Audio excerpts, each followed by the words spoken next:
एक और बिहार के मुख्यमंत्री नीतीश कुमार जनता दरबार में लोगों की फरियाद सुनकर उनसे संबंधित अधिकारियों को त्वरित समाधान करने का निर्देश देते हैं, तो दूसरी ओर प्रदेश के जरूरतमंद और बेसहारा लोग आज भी सरकारी कार्यालयों के चक्कर काट रहे हैं। जरा ये रिपोर्ट देखिए।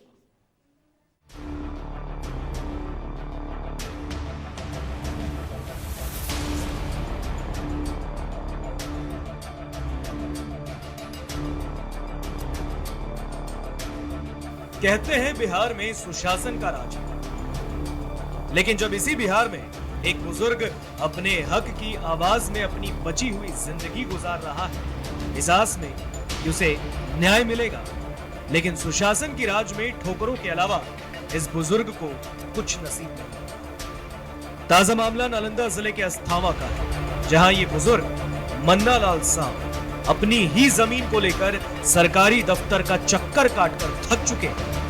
मन्ना लाल साहब के 11.5 डिसमिल जमीन दबंगों ने कब्जा कर लिया। अपनी जमीन को लेकर मन्ना लाल पिछले 3 महीनों से ब्लॉक से थाना और सरकारी दफ्तरों का चक्कर लगा रहे हैं, लेकिन अभी भी प्रशासन गहरी नींद में सोया है। जमीन विवाद को सुलझाने के लिए सरकार ने जिले के पदाधिकारियों को जीरो टॉलरेंस का निर्देश जारी किया। इसके बावजूद अपनी ही जमीन के लिए वो पिछले 3 महीने से सरकारी दफ्तरों का चक्कर काट रहे हैं। लेकिन सीओ साहब और दरोगा जी हमारा ऐसे कोई जमीन का कोई अति नहीं कर रहे हैं। हम बाल बच्चे भूखे मर रहे हैं सर। हम बार बार हम लोग जा रहे हैं वहाँ सीओ कोर्ट भी गए सर, तो सीओ साहब भी दरोगा जी के बोलिन थे, लेकिन उस पर भी कोई ध्यान नहीं दिया गया सर।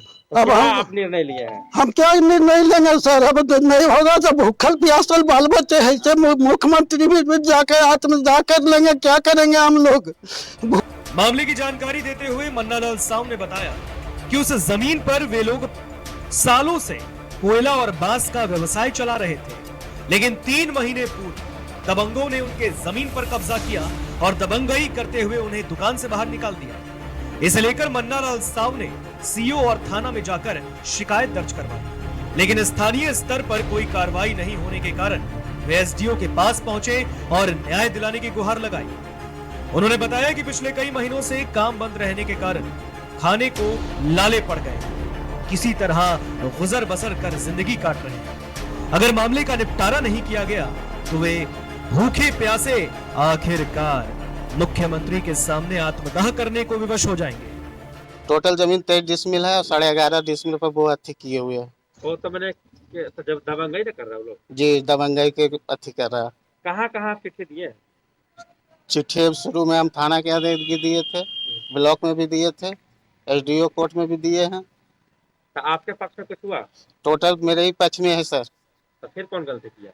गलती यहाँ वहाँ एसडीओ साहब चिट्ठी यहाँ से भेज दिए हैं, यहाँ कोई सुनवाई नहीं किया जा रहा है। इस मामले में बिहार शरीफ के एसडीएम कुमार अनुराग ने बताया कि इसे लेकर दोनों पक्षों पर धारा 107 के तहत कार्रवाई की गई ताकि विधि व्यवस्था बनी रहे। फिलहाल एसडीएम के आदेश पर अस्थावा अंचलाधिकारी को दिया गया है, बावजूद अस्थावा अंचलाधिकारी के कानों में तेल डालकर सोए। ये मामला संज्ञान में आया है। मन्ना लाल साहब इसमें एक पार्टी है, इनके ही तरफ से आवेदन दिया गया था, तो इसको लेकर के 107 की कार्रवाई कर दी गई है दोनों पक्षों पे, ताकि विधि व्यवस्था वहाँ में मेंटेन रहे। देखिए भूमि विवाद थोड़ी लंबी चलती है, क्योंकि बहुत ही पुराने मामले होते हैं कई, जिसका तुरंत ही कोई निष्पादन करना उचित नहीं होता है। उसको लेकर के वहाँ पे स्टेटस को का ऑर्डर जारी कर दिया गया था और थाने को भी निर्देश दे दिया गया है कि जो स्टेटस को था पहले वो मेंटेन करके रखेंगे जब तक कि टाइटल सूट में से कोई या तो ऑर्डर आ जाता है न्यायालय से।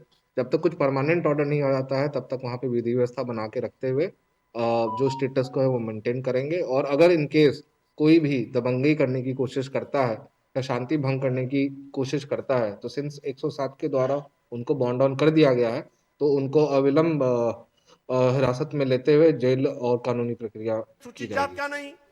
अब देखना यह है कि सुशासन राज में इन बुजुर्ग को आखिर कब तक इंसाफ मिलता है या फिर इनकी जिंदगी सरकारी दफ्तर के चक्कर काटते निकल जाए, क्योंकि ये कहानी सिर्फ एक की नहीं बल्कि ऐसे कई लाचार और बेबस फरियादियों की है जिनकी फरियाद नहीं सुनी जाती। नालंदा से ऋषिकेश के साथ ऋतिक सुमन की रिपोर्ट।